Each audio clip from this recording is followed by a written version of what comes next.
వచ్చింది. పేలుళ్లతో మరోసారి పశ్చిమాసియా దద్దరిల్లిపోతోంది. స్ట్రైట్ ఆఫ్ హార్ముజ్ దగ్గర మళ్ళీ ఒకరిపై ఒకరు పరస్పరంగా దాడి చేసుకుంటున్నారు. ఇరాన్లోని గురుక్ సిటీ కేష్మ్ ద్వీపం పైన అమెరికా దాడులు చేసింది. దాడిలో ఇరాన్ ఎయిర్ డిఫెన్స్ సిస్టమ్ పూర్తిగా ధ్వంసమైపోయింది. గ్రౌండ్ స్టేషన్ 2 అటాక్ డ్రోన్లు ధ్వంసమైపోయాయి. MQ-1 డ్రోన్ని కూల్చివేసిందనే కారణంతో ఇరాన్పై అమెరికా దాడి చేసింది. అయితే సిరిక్ ద్వీపంలోని టెలికాం టవర్స్ పైన కూడా అమెరికా దాడికి పాల్పడింది. దాడిని ఇరాన్ రెవల్యూషనరీ గార్డ్స్ కూడా ధృవీకరించారు. అమెరికా దాడికి ప్రతీకారంగా కువైట్లోని అమెరికా ఎయిర్ బేస్ పైన IRGC దాడి చేసింది అని చెప్పి ప్రకటించింది. సో వరుసగా దాడులు జరుగుతూనే ఉన్నాయి. కేష్మ్ అనేటువంటి ఐలాండ్ పైన ఇప్పుడు ఇరాన్ ప్రాంతానికి సంబంధించిన ఐలాండ్ పైన అమెరికా అటాక్ చేసింది. ఈ అటాక్ని తిప్పికొట్టడంలో భాగంగా పలు డ్రోన్లని అమెరికా పైన ఇరాన్ సంధిస్తోంది. అటు అమెరికా వైపు నుంచి కూడా MQ-1 అనేటువంటి డ్రోన్ కూల్ చేసిందనే కారణంతోనే ఇరాన్పై అమెరికా ఈ దాడికి పాల్పడింది. గ్రౌండ్ స్టేషన్ 2 అటాక్ డ్రోన్లను కూడా ధ్వంసం చేసింది. అయితే దాడిలో ఇరాన్ ఎయిర్ డిఫెన్స్ సిస్టమ్ కొంత ఇబ్బంది పడాల్సి వచ్చింది. ఇరాన్కి సంబంధించినటువంటి గురుక్ సిటీ అండ్ కేష్మ్ ఐలాండ్ ఇక్కడ ఈ అటాక్ జరుగుతూనే ఉన్నాయి. ఒక్కసారి మీకు ఆ విజువల్ చూపిస్తానటువంటి భయంకరమైనటువంటి దాడి జరుగుతుందనేది. I will continue again.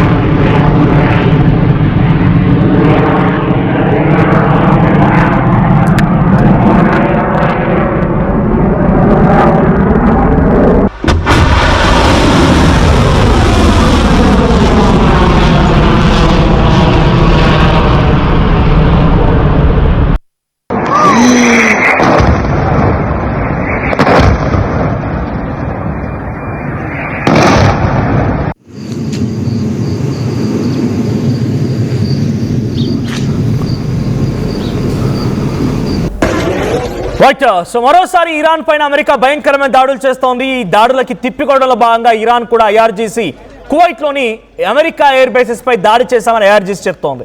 ఓవైపు తమపై దాడి జరిగిందని ధృవీకరిస్తూనే కువైట్ పై అటాక్కి ఇరాన్ కూడా సిద్ధమైపోయింది. సో విజువల్స్ మనం చూడొచ్చు. పలు ధ్వంసమైనటువంటి ఆ బిల్డింగ్ దృశ్యాలు మనకు కనబడుతూ ఉన్నాయి.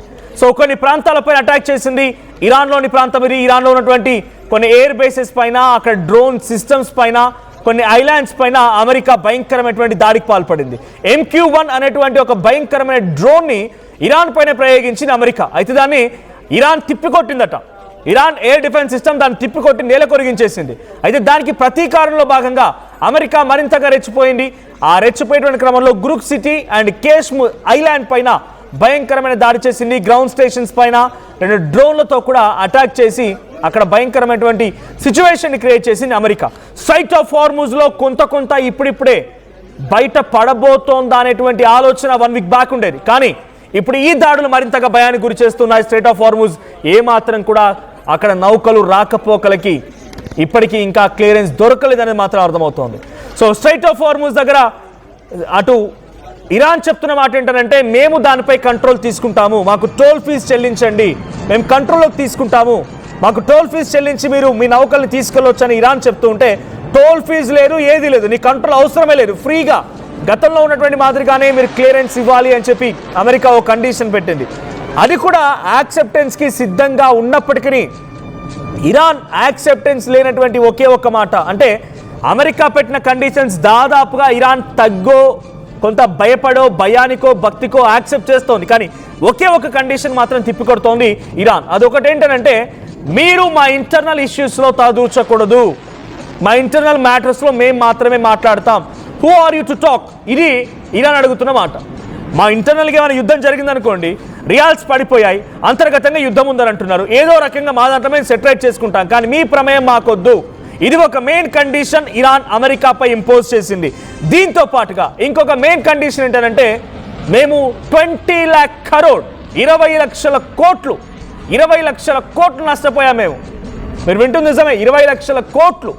సో ఈ నష్టాన్ని మొత్తాన్ని కూడా మేము రిట్రైవ్ చేసుకోవాలి అంటే మాకు గల్ఫ్ కంట్రీస్ నుంచి అయినా మాకు సహాయం అందించండి, మీరైనా సహాయం చేయండి, లేదంటే మాకు ఫైనాన్షియల్ ఆస్పెక్ట్స్ ప్రకారంగా మాకు రూట్ చూపించండి. ఎందుకంటే మా దేశాన్ని మళ్ళీ మేము పునర్నిర్మించుకోవాలి, కాబట్టి మాకు అవకాశం కల్పించాలనేది ఇరాన్ అడుగుతున్నమాట. కానీ ఇవేం పట్టించుకోకుండా అమెరికా మేము చెప్పిందల్లా చేయాల్సిందే, మేము ఏది చెప్తే అది చేయాల్సిందే, మీరు మొత్తం మా కంట్రోల్లో ఉండాల్సిందని చెప్పి మళ్ళీ ఇరాన్పై అటాక్ చేయడం. మొదట బందర్ అబ్బాస్, ఈ 3-4 డేస్ నుంచి యుద్ధం ఏదైతే జరుగుతోందో ఆ యుద్ధానికి కారణం సౌత్ ఇరాన్ పైన అమెరికా అటాక్ చేయడం ఒకటైతే, బందర్ అబ్బాస్ అనేటువంటి ఓ పోర్ట్ పైన IRGC ఏర్పాటు చేసుకున్న ఆర్మీ క్యాంప్స్ పైన అమెరికా చేసిన అటాక్ ఈ యుద్ధాన్ని మరోసారిగా ఇప్పుడు అంటే ఈ రీసెంట్ డేస్లో యుద్ధాన్ని మరింత తీవ్రతరం చేసింది. ఆ తర్వాత నుంచి అమెరికా వార్షిప్ పైన ఇరాన్ అటాక్ చేయడం, అమెరికా వార్షిప్ పైన ఇరాన్ భయంకరమైనటువంటి డ్రోన్లతో దాడి చేయడం, ఖతార్, కువైట్, బనామా, బహ్రెయిన్ లాంటి ఈ ప్రాంతాల్లో, దుబాయ్ లాంటి ప్రాంతాల్లో కూడా కొన్ని డ్రోన్లు, మిసైళ్లతోని ఇరాన్ కొంత దాడి చేసే ప్రయత్నం చేయడం, ఆ రకంగా ధ్వంసం చేయడం, ఇవన్నీ కూడా ఎస్కలేట్ అవుతూ ఉన్నాయి. ఖతార్ వేదికగా చర్చలు జరుగుతూ ఉన్నాయి.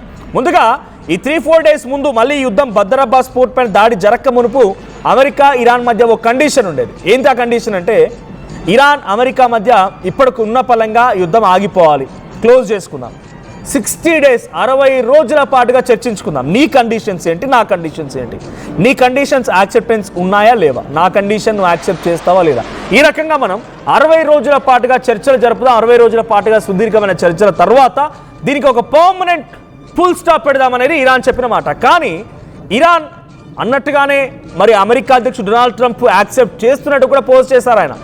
కానీ అంతలోనే మళ్ళీ ఏం జరిగిందో తెలియదు. కానీ United states of middle east అని చెప్పి ఇరాన్ మ్యాప్ మొత్తానికి కూడా అమెరికా జెండాలు గ్రాఫికల్ రిప్రజెంటేషన్ ద్వారా ఆ జెండాలు ఏర్పాటు చేసి డొనాల్డ్ ట్రంప్ తన ట్రూత్ సోషల్ మీడియాలో పోస్ట్ చేశారు. అంటే మళ్ళీ యుద్ధాన్ని ఇంకా పెంచాలన్న ఆలోచనతోనే డొనాల్డ్ ట్రంప్ ఉన్నారనేది ఆ రోజు అర్థమైపోయింది. కానీ డైరెక్ట్గా అటాక్కి దిగుతారని ఎవరు అనుకోలేదు. ఖతార్ వేదికగా చర్చలు జరుగుతున్నాయి. నేను వార్త చెప్పే సమయానికి అక్కడ దాడి జరుగుతున్న క్రమంలో కూడా ఖతార్ వేదికగా ఇంకా ఈ చర్చలు జరుగుతూనే ఉన్నాయి.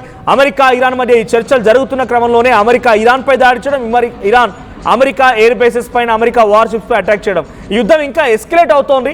ఇప్పుడు నిన్న రాత్రి నుంచి తెల్లవారుజామున వరకు కూడా గురుక్ సిటీ అండ్ కేష్, ఈ 2 ఐలాండ్స్ పైన, గురుక్ సిటీ అనేది ఒక ప్రాంతం అండ్ కేష్ ఐలాండ్ పైన భయంకరమైనటువంటి దాడితో అమెరికా అటాక్ చేసింది. ఈ అటాక్ని తిప్పికొట్టే క్రమంలో ఇరాన్ కూడా కువైట్లో ఉన్నటువంటి అమెరికన్ ఎయిర్ బేసెస్ పై అటాక్ చేసింది. ఇప్పుడు American air bases under attack by Iran.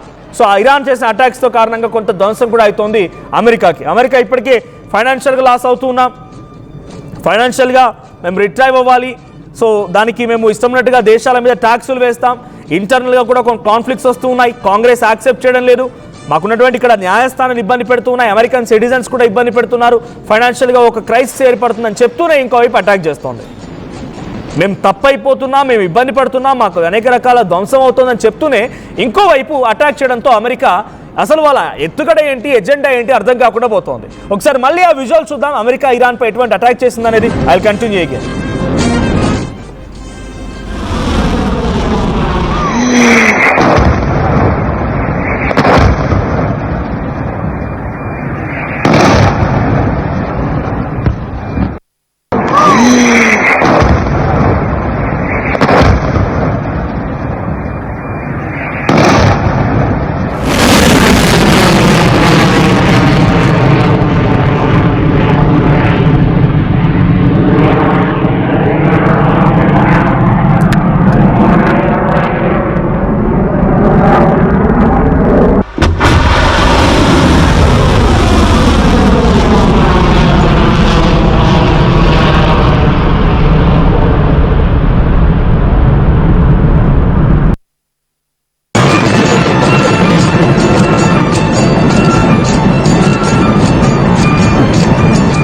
Right, ఇప్పుడు జరుగుతున్నటువంటి అటాక్ సంబంధించి విజువల్స్ మనం చూస్తున్నాం. సో ఇక్కడతో ఆగే ప్రసక్తే లేదు.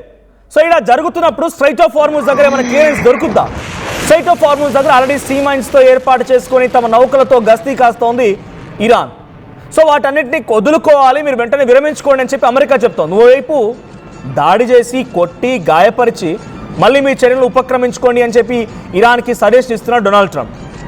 ఆల్రెడీ అమెరికా ఇరాన్పై అటాక్ చేస్తోంది, ఇంకోవైపు స్ట్రైట్ ఆఫ్ హార్మూజ్ తన కంట్రోల్లో తీసుకుంటే కానీ మేము బతికి బట్టగట్టలేం, లేదనంటే మా పైన ఇంకా భయంకరమైన దాడి జరిగిద్ది, ఇదొక్కటి మమ్మల్ని రక్షిస్తోంది, ఇదో ఒక ఆయుధమే స్ట్రైట్ ఆఫ్ హార్మూజ్ అని చెప్పి ఇరాన్ భావిస్తున్న తరుణంలో అమెరికా అటాక్ చేసి మళ్ళీ స్ట్రైట్ ఆఫ్ హార్మూజ్ని క్లియరెన్స్ ఇవ్వమంటే ఇస్తుందా? గతంలో యుద్ధం కంటే ముందు సుమారుగా 200 నుంచి 250 నౌకలు ప్రయాణించేవంట ఆ స్ట్రైట్ ఆఫ్ హార్ముజ్ వెంట పర్ డే. కొన్ని లక్షల బ్యారెళ్ల కొద్దీ ఆయిల్ సరఫరా అవుతుండేది. ఆ తర్వాత ఎప్పుడైతే ఈ యుద్ధం జరిగిందో, యుద్ధం కొంత సద్దుమణుగుతోంది, చర్చలు నడుస్తున్నాయన్న తరుణంలో ఒక 100, 110 అలా నౌకలు పాస్ ఆన్ అయ్యేవి. టోల్ కట్టేవి ఉన్నాయి, ఫ్రీగా ప్యాసేజ్ అయినవి ఉన్నాయి, వాళ్ళ రకంగా ఉన్నాయి. బట్ రీసెంట్గా ఈ మళ్ళీ 3-4 డేస్ నుంచి కేవలం పర్ డే 4-5, ఎప్పుడు మళ్ళీ తీవ్రమైన యుద్ధం జరిగింది చూసారా, అలీ ఖామెనీ అంతమొందించినప్పుడు ఎటువంటి సిచ్యువేషన్ ఉండేదో అదే దాదాపుగా మళ్ళీ సిచ్యువేషన్ రిపీట్ అయింది. 4-5 నౌకలు మాత్రమే వస్తున్నాయి. మొన్న ఎగ్జాక్ట్గా సాటర్డే రోజున భారత్కి రావాల్సిన 13 నౌకలు స్ట్రైట్ ఆఫ్ హార్ముజ్ దగ్గర ఇరుక్కుపోయాయి. వాళ్ళు ఏమంటున్నారు, మేము క్లియరెన్స్ ఇస్తాం, భారత్ నౌకలకు ఎటువంటి భయం అవసరం లేదు, మేము క్లియరెన్స్ ఇస్తాం, కానీ బట్ ఆన్ వన్ కండిషన్, మీరు టైం తీసుకోవాల్సిందే, వెయిట్ చేయాల్సిందే. ఇవన్నీ క్లియరెన్స్ తీసుకున్న తర్వాతనే మిమ్మల్ని మేము ఫ్రీగా అలో చేస్తాం, ఇది ఇరాన్ చెప్తున్నమాట. సో ఈ రకంగా స్ట్రైట్ ఆఫ్ హార్ముజ్ మళ్ళీ దిగ్బంధానికి గురైంది. అమెరికా యొక్క యాక్షన్స్తో ఇరాన్ రియాక్ట్ అవుతూ స్ట్రైట్ ఆఫ్ హార్ముజ్ని మళ్ళీ కట్టడి చేస్తోంది. ఇప్పుడు ఇరాన్ మరోసారి చాలా భారీ దాడిని చవిచూడాల్సి వచ్చింది. గురుక్ సిటీ దగ్గర పేల్చినటువంటి ఆ బిల్డింగ్ సంబంధించిన విజువల్ మనం చూస్తున్నాం. ఇక్కడ కొన్ని మిసైల్స్ అండ్ డ్రోన్స్ పడ్డాయి. ఆ ప్రాంతం అంతా హైటెన్షన్ ఉంది. ఆ విజువల్స్ మనం చూడొచ్చు. ఆ బిల్డింగ్ మొత్తం కూడా కొంత దెబ్బతినింది.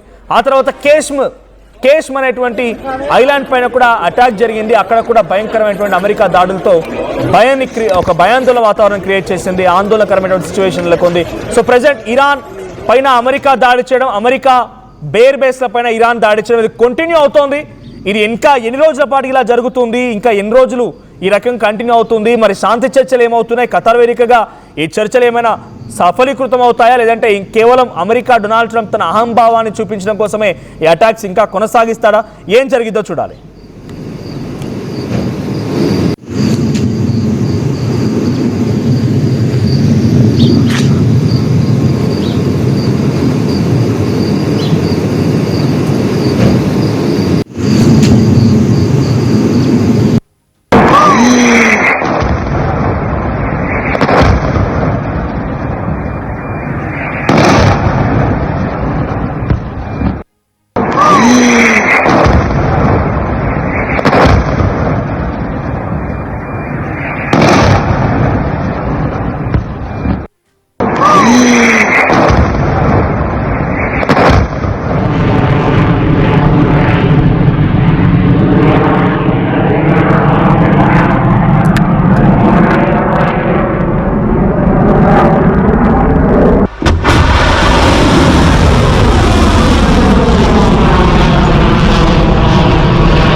నేడు విడుదలైన జేఈఈ అడ్వాన్స్ 2026 ఫలితాల్లో సౌత్ ఇండియా నంబర్ 1 గా ఆల్ ఇండియా ఓపెన్ కేటగిరీలో 4th rank Telangana, best rank Shri Chaitanya Hyderabad విద్యార్థిదే. ఆల్ ఇండియా ఓపెన్ కేటగిరీలో 9th rank Andhra Pradesh, best rank Shri Chaitanya విద్యార్థిదే. ఆల్ ఇండియా ఓపెన్ కేటగిరీలో 10th ర్యాంక్ తో పాటు టాప్ 10 లోపు 3 ర్యాంకులు ఒక్క శ్రీ చైతన్యవే. 2 తెలుగు రాష్ట్రాల్లో బెస్ట్ ర్యాంకులు ఒక్క శ్రీ చైతన్యవే. ఎవరెన్ని చెప్పుకున్నా ఇదే నిజం. జేఈఈ అడ్వాన్స్డ్ 2026లో ఓపెన్ కేటగిరీలో తెలుగు రాష్ట్రాల్లో తెలుగు విద్యార్థితో ఫస్ట్ ర్యాంక్ సాధింపజేసిన ఘనత నారాయణదే. ఓపెన్ కేటగిరీలో 5, 13, 14, 15, 16 లాంటి టాప్ 20లో 5 ర్యాంకులతో 25% ఫలితాలతో నారాయణదే అగ్రస్థానం. టాప్ 20లో ఇన్ని ర్యాంకులు ఏ ఇతర విద్యా సంస్థకి లేవు.